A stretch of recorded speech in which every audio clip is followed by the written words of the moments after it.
Welcome back, welcome back.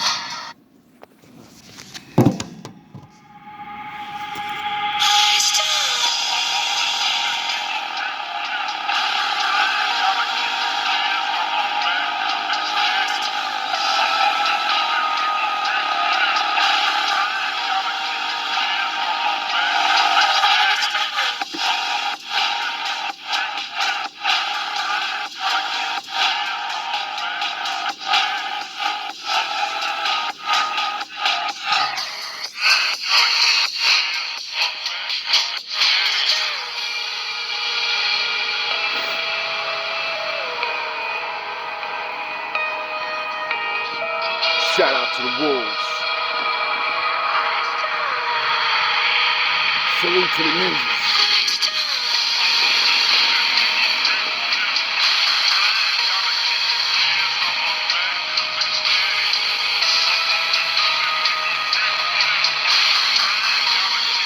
What's going on, man? Let's jump into this. Welcome back, welcome back. Tearing down the old jail facility. Entertainment purposes, education and entertainment purposes only. Fair use. He's in Chinatown on Center Street to build a new one. It's part of the plan to close Rikers Island. The next door neighbor is Chung Ha. So this jail is going to go in this hole right over here behind me, but it's not just any old jail. It's actually fair use by the guidelines. All cabarets go to Crash Jordan. going to be the Entertainment purposes only. tallest jail in the entire world. And when it's finished, it'll resemble a massive tower, becoming another part of New York City's iconic skyline. However, residents say this monumental construction project won't just make their neighborhood less safe, but it's actually destroying the foundations of buildings nearby, which could mean that while inmates get a new place to stay, people who live around here end up losing their homes permanently. It's going to disrupt this entire neighborhood. He chose Chinatown to be in a decade of dust with the construction of the tallest jail in the world. Back in 2017, the city laid out a plan to close Rikers by 2027 and open a jail in every borough except Staten Island. Chang Fui Lin and her neighbors have had a tough year since demolition started. They share. Y'all sure y'all still want to be petty criminals? You sure the Wolf Guard didn't predict that they're about to mass incarcerate niggas? And I ain't talking about just, my people. No. If you're on the wrong side of the law, these next couple of years is going to be the hardest years of your life. My father's coming. Oh, you motherfuckers. Okay. All right. I'm putting cases on all you bitches. Huh? You think you can do this shit? Jay! You think you can do this to me? You motherfuckers will be playing basketball in Pelican Bay when I get finished with you. Shoot program, nigga. 23-hour lockdown. I'm the man. 3-hour lockdown. I'm the man up in this piece. You'll never see the light of who the fuck you think you fucking with. I'm the police. I run you fucking with. I'm the police. I run shit here. You just live here. I think people forgot that. I think a lot of people forgot These that. images from inside. They're worried about cracks in the walls. Rikers Island, New York's massive jail complex, just a few miles from Midtown Manhattan, and scene of a humanitarian crisis. What are some words you'd use to describe Rikers Island? Hell, plain and simple. NBC News recently obtained more than 100 hours of surveillance video from inside Rikers. Scenes like this at an inmate-organized so-called fight night, where some detainees were forced to participate. It is an exterior concrete wall with cinder blocks popping out of place. The building owner said, For those who want to learn, that's when the issues for this neighborhood are just going to be getting started. And the Did he really say, why did you talk to me like that? Yeah, I think he said that, but I ain't say a word. Timing couldn't be any worse because ever since 2020, Chinatown has been fighting a losing battle for survival, with many of its formerly bustling commercial districts now reeling from lost economic activity that's just starting to come back, but may soon vanish again, this time forever after Manhattan's congestion pricing tax on cars goes into a of the middle-income resident. A history of doing great damage to those hit houses, something people in Chinatown do not want imported to their neighborhood. And as you're about to see, the construction of this massive facility, it's causing so many problems for the immediate neighborhood down here that by the time it's completed, some of these buildings may not even still be here. That sucks for them. Alright. You gonna learn today? You gonna learn what a long dick look like today?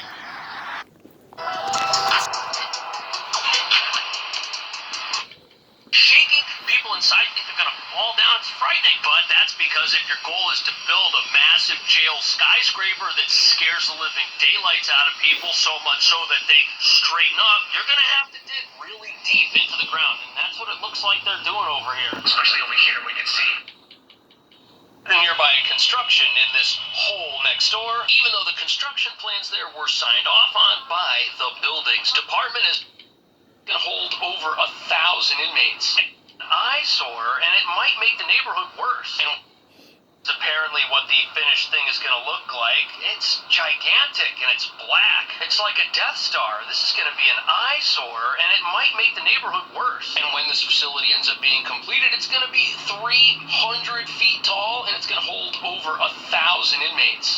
An eyesore, and it might make the neighborhood worse. And when this facility ends up being completed, it's gonna be 300. A Death Star, huh? It's sort of like Darth Vader's out here now.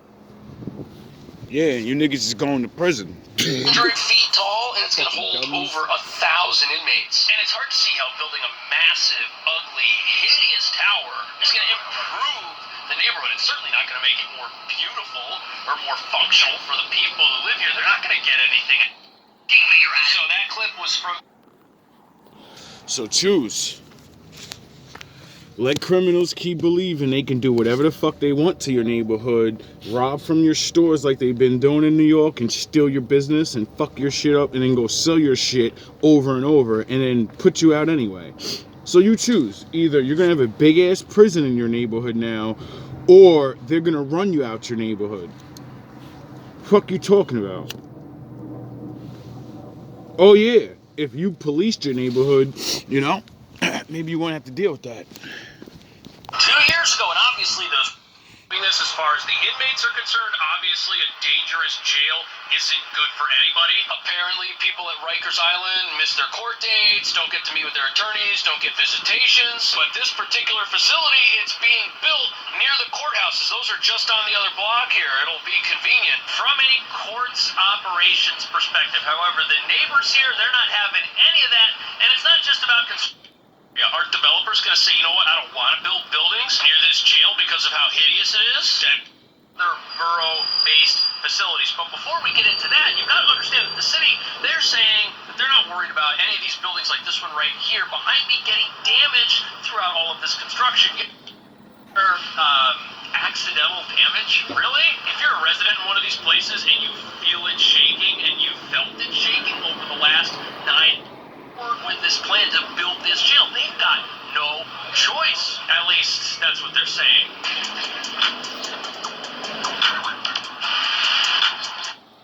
They just brought a guy in there in handcuffs, and the controversy over this mega jail gets even more divisive once you realize that it's a replacement or a partial replacement for one of the worst correctional institutions in the entire country, Rikers Island. And when this place gets finished, the people who live around here are going to be able to see it, because it's going to be tall and massive, and they're going to know that perhaps what's going on inside of it is not exactly making the world a better place, even if Of a humanitarian crisis. What are some words you'd use to describe Rikers Island? Hell. What do you see in these pictures? I see myself. I see everything that I experienced when I was at Rikers Island. I see inhumane conditions. you know, hearing someone describe this facility the way he just did as it being hell, plain and simple, it's a prison island across 10 different facilities on that island. And apparently one person who was there recently Everybody's so quick to be tough now. Everybody's so quick to be stealing. Everything's so, hey, good morning. Everything's so, it just stop. If you can, stop while you can, bro, because I'm telling you, when that building goes up, a lot of people in there are not going to be happy.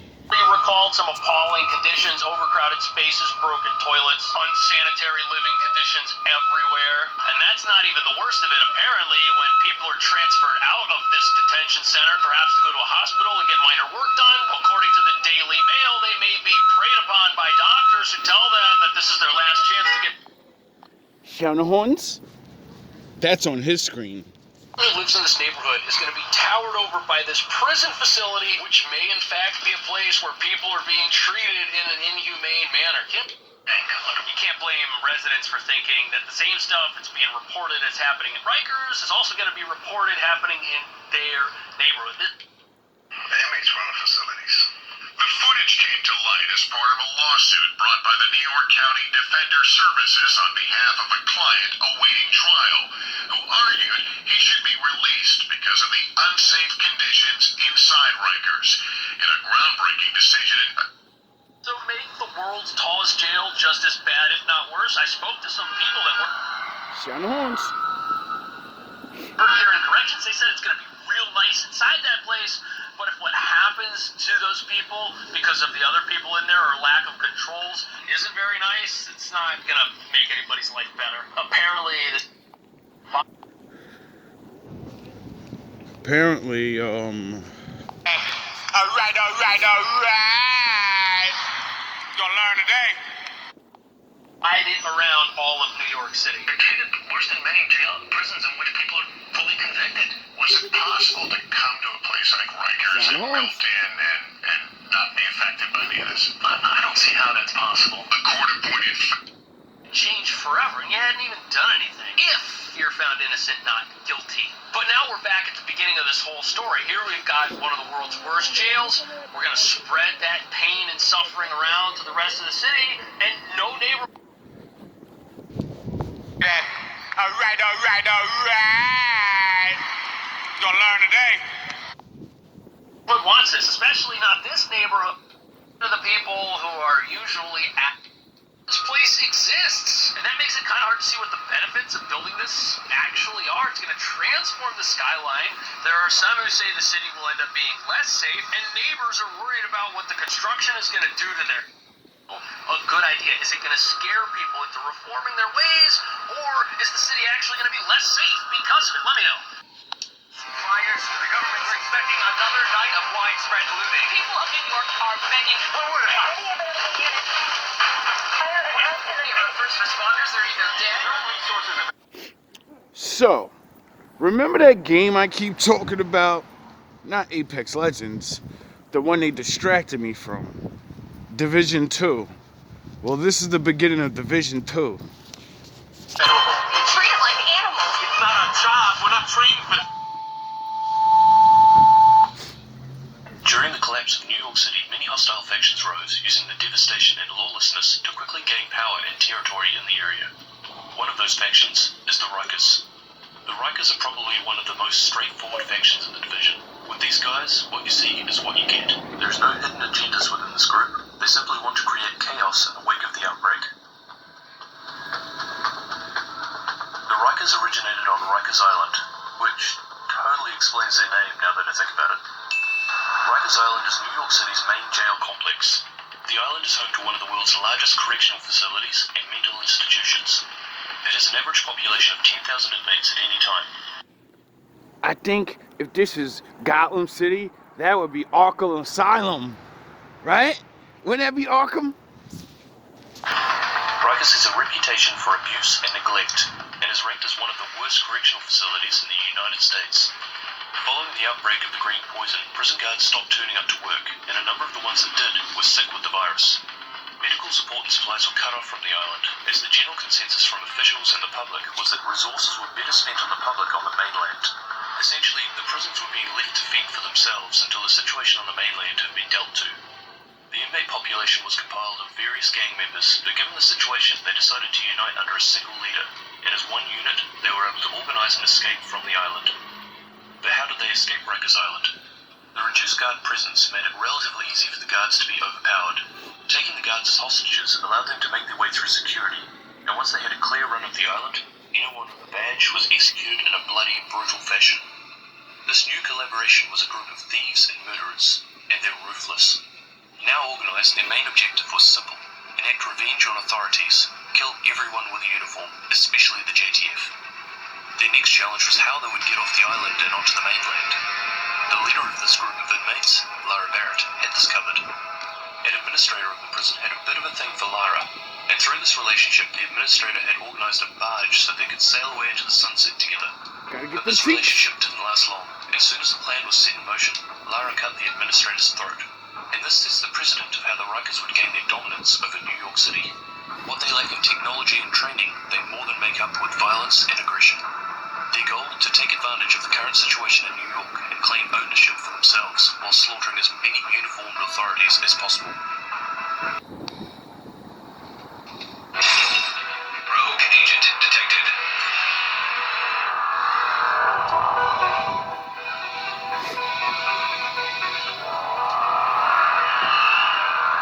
It's gonna be a fun 2025, isn't it? I suggest you stay home. We're not in Kansas anymore. Shit. I can't even call this Earth anymore. I don't know where the fuck I am. I just know I'm here.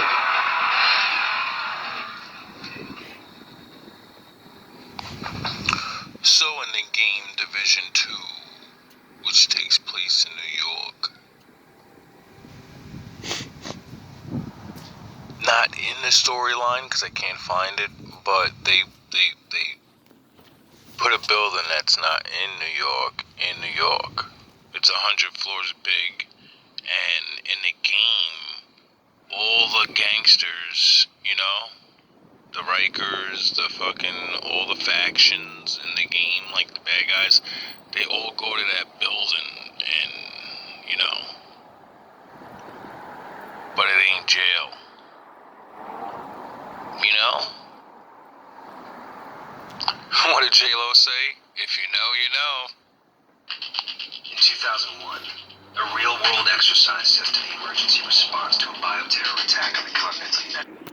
Basically in the game, this big building, all the people that, once society broke down, like all the gangsters, I guess there was stuff in the building or whatever. And so that was like their home base. And as a division agent, it was your job to go in there and clear them out. No arrests. No, let's go talk. Go in the building and clear the building. 100 floors. Every hostile enemy you can possibly think of is in there, and they're waiting. There ain't no talking. You're going in there, and you're gonna get the black bags ready. United States. The operation was called Dark Winter. Within just a few days, the situation spiraled out of control. The operation predicted a rapid breakdown in essential institutions, civil disorder, and massive civilian casualties. Dark Winter has revealed how vulnerable we've become. Our lifestyle, our security, our safety depends on a delicate and stable economy. We've created a system so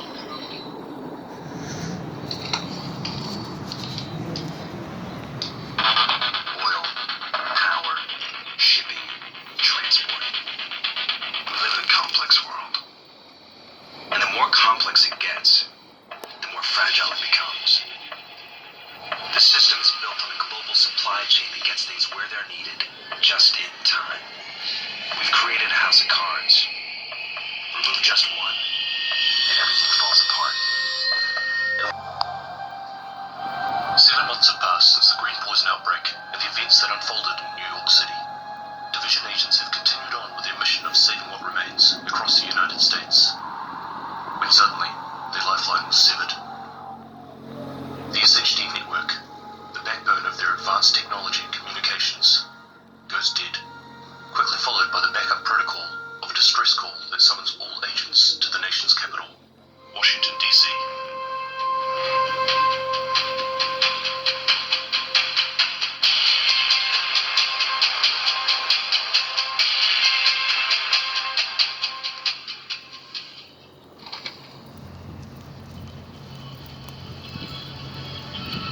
outside of DC make their way to the capital.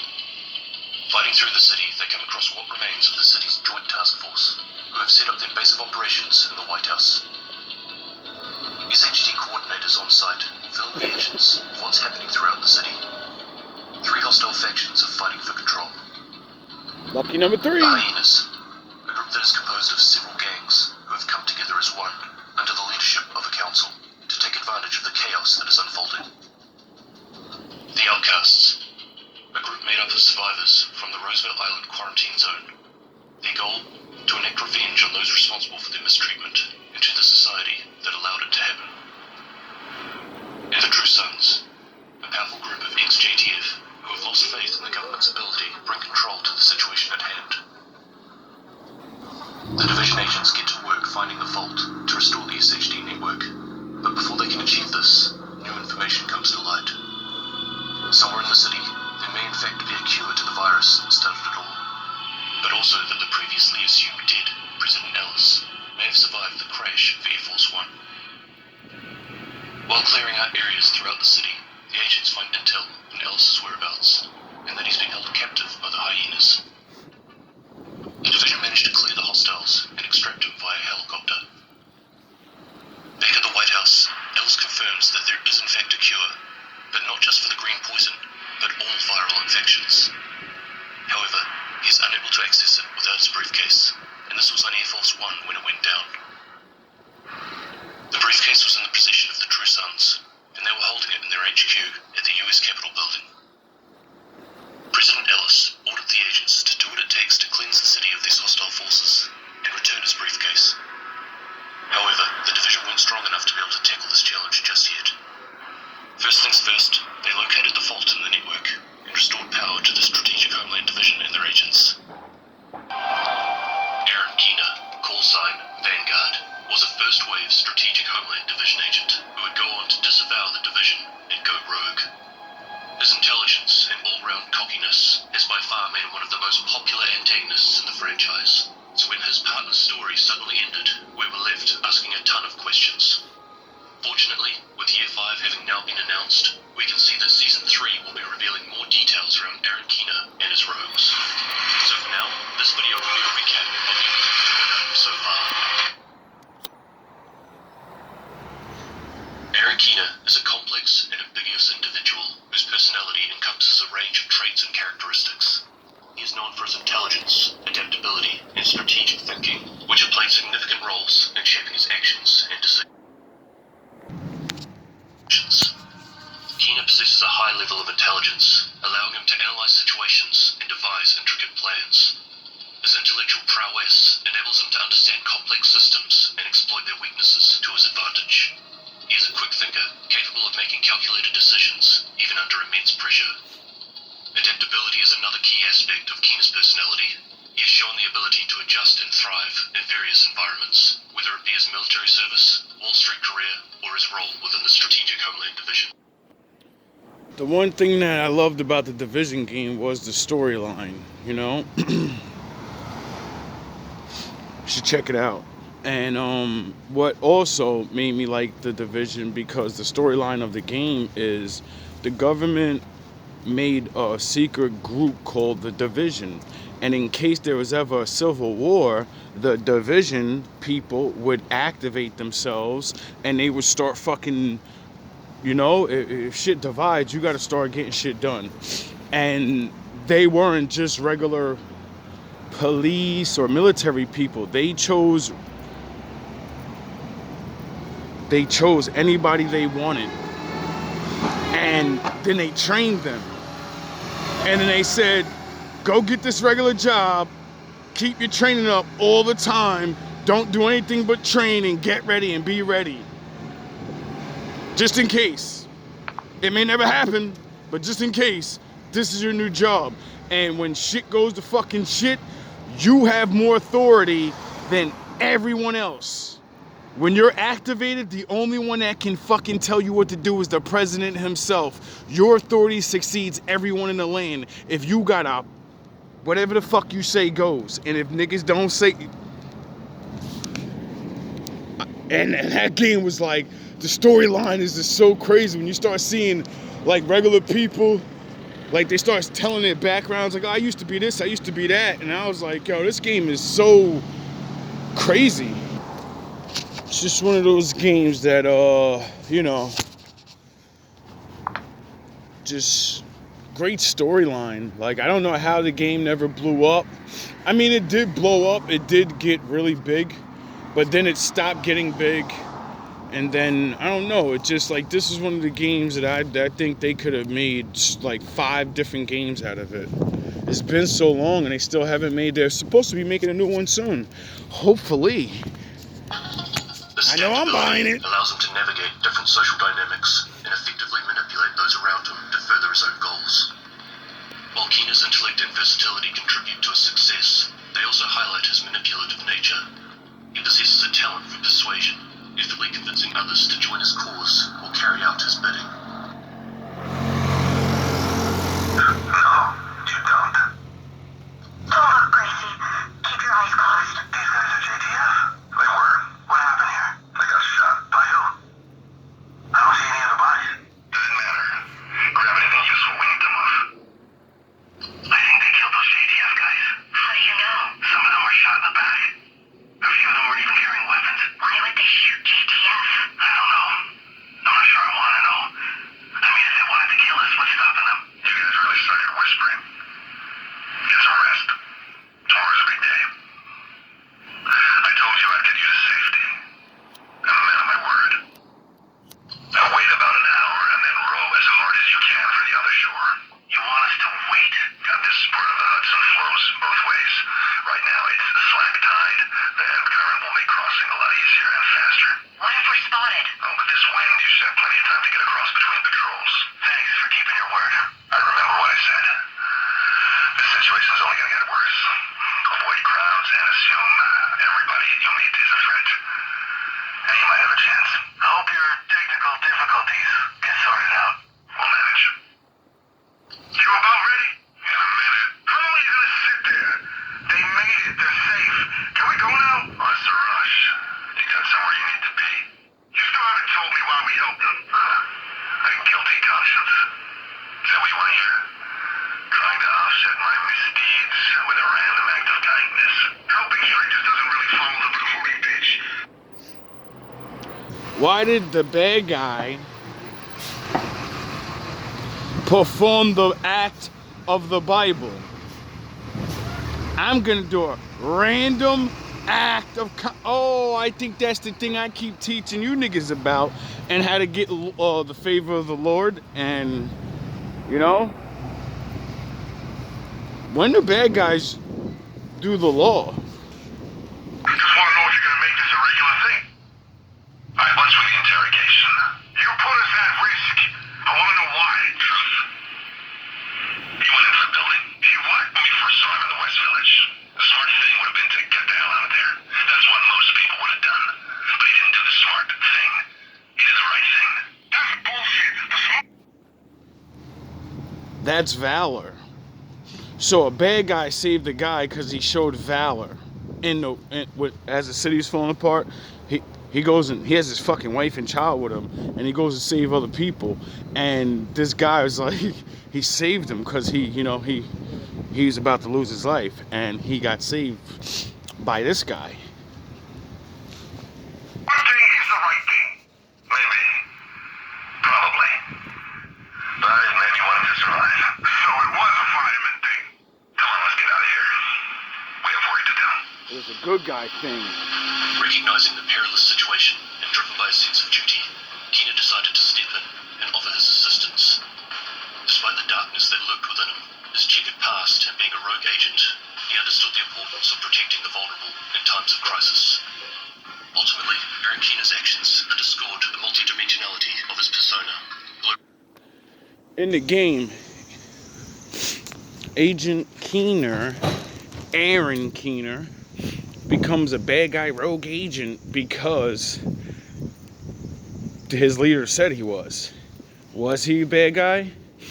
Well, it doesn't seem like it from his actions, and in the storyline, he starts going bad, though. He starts like going Joker style off of niggas. And the thing that nobody understood is that he was a man with a plan, and he figured something out that none of the rest of them dumb fucks figured out. That there was a coup, and that half of the fucking agency was already infiltrated, and niggas was already set up from the very beginning of deployment. And he figured it out because he was in the first wave of agents deployed, and he left him in a fucking small place of the city, the dark zone, and where all the affected was, and all the crazies and all that. So he's trying to get people out, and he calls in for support to get a group of people out, like 50 people. He's by himself, maybe another agent, I'm not sure, I forget the story. But they tell him, now we can't come and get yous. Yous are stuck there, there's nothing we can do. And he was like, alright, well, I'm about to be out. I don't want to leave these people, And they told him, if you leave, if you don't stay there and die, you're a rogue now. You're a bad guy. You got orders to stay there. He said, yeah, all right, I'm out. And then they did it to multiple different agents. And they all end up becoming rogues, but they were like, yo, bro, it was my life or the mission. The Pacific orders of an agent is get the mission done no matter what. You usurp all authority except the president. You better do whatever it takes to bring back peace. So that's what the fuck he did.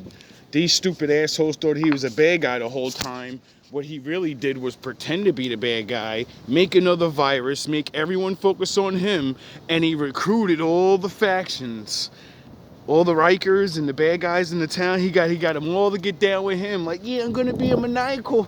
We're gonna take over the world, and then set all them niggas up, and had them niggas take each other out on certain little levels. Then the division didn't even realize he's leading them to these niggas.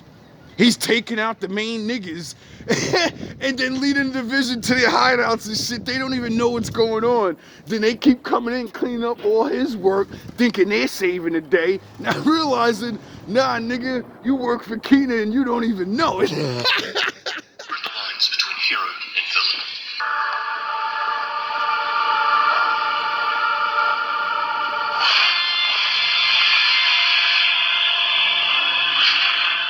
What do you believe? Agent, what's the truth? That Lau was a traitor.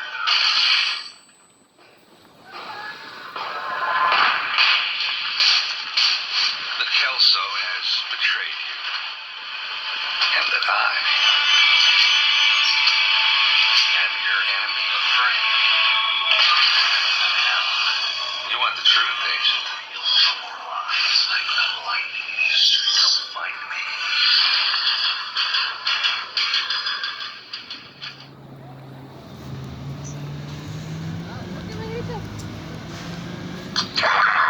Agent, apologies for the shock treatment back in New York, but we had to make sure you were ready to join us. I'm not sure where your loyalties lie, since you've killed me once already. Kelso is confident in your abilities, but I don't let just anyone join my organization. So they were too stupid to figure out he didn't let them know what was going on, really. He could have, but they wouldn't have believed him. So he made it where he made a plan where he's going to set off the virus and shoot a bomb at New York with the virus in it and infect everybody with a worse one. So it was really he wanted to lose. The way he escapes them all the time and the way the last mission goes, you could tell that he wanted to lose, and no one could figure out why. It's because when he lost, he knew this program thing would start. Like, he had a AI or whatever. The government used some AI program, and his team made a new one that can let them still use their shit, their weapons and all their access to everything. And because once you go rogue, you lose access to everything. And so he made a duplicate that can do better. And you know, he kind of kept trying to tell these people, you're basing your fucking what you're gonna do off a robot. And he figured out the robot was fucking tampered with. So the good guys were really the bad guys, and the bad guy was really the good guys, but nobody really knew what the fuck was going on. So everybody's just doing their job, not realizing you better start thinking about what the fuck you're doing, because shit gets real. Had to learn that one the hard way.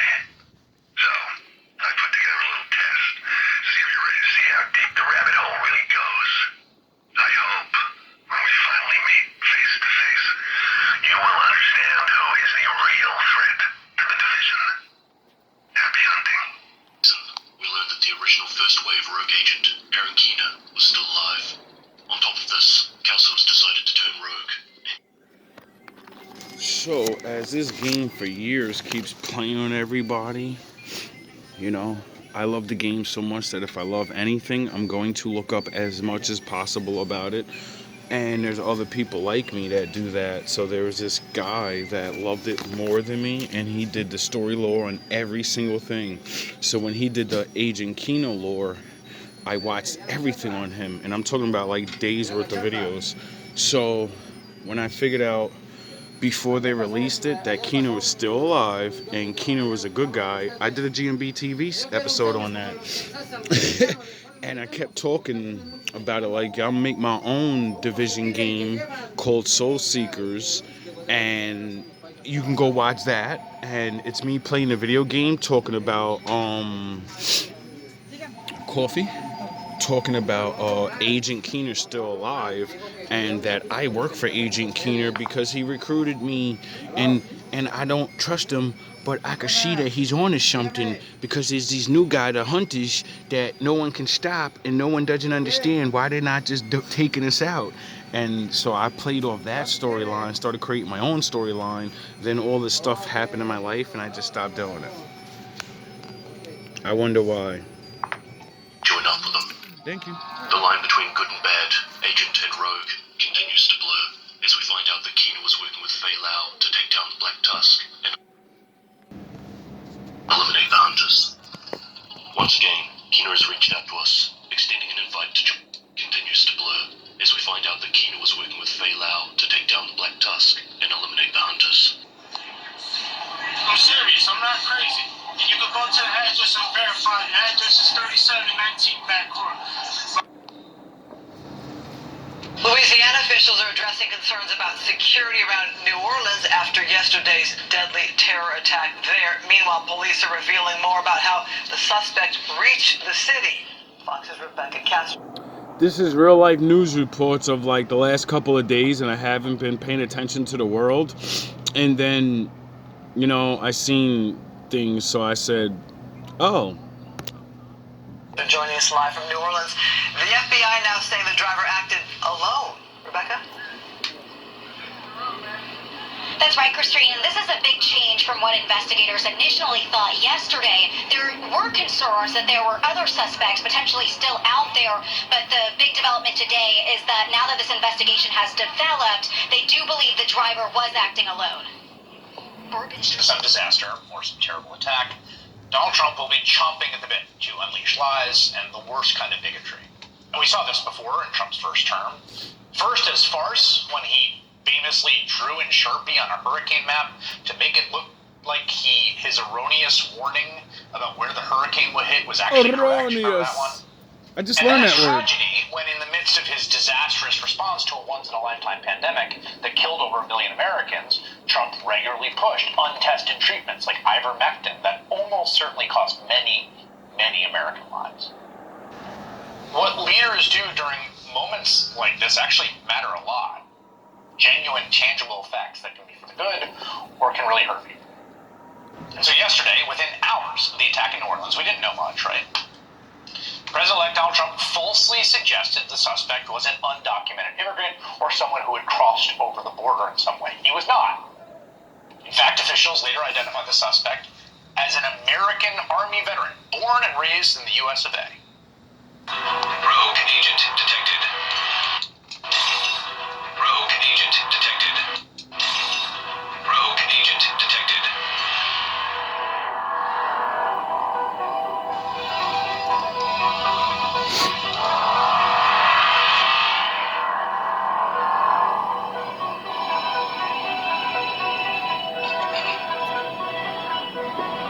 Godspeed.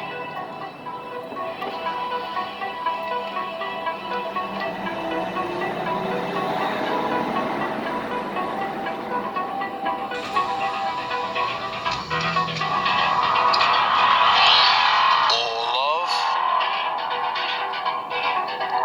all praise, all praise to the Most High.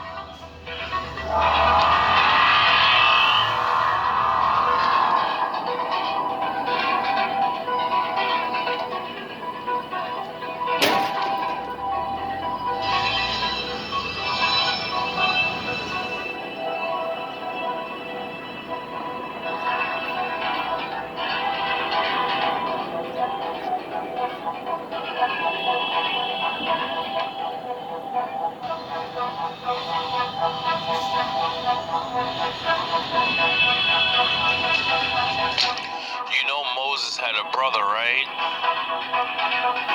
His name was Aaron.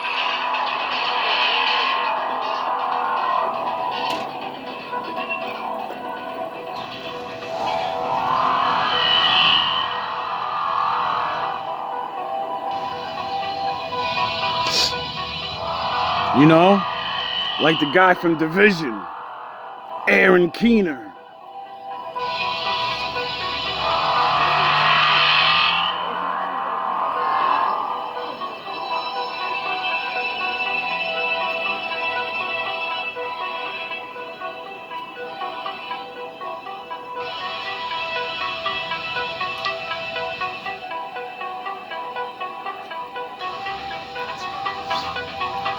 Be safe.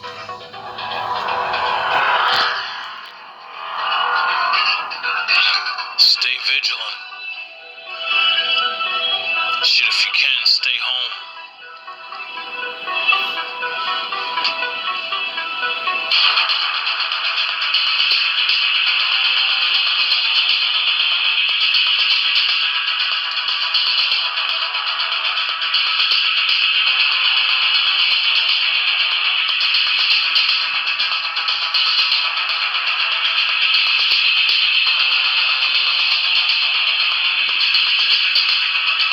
I just want to mind my business and stay out the way.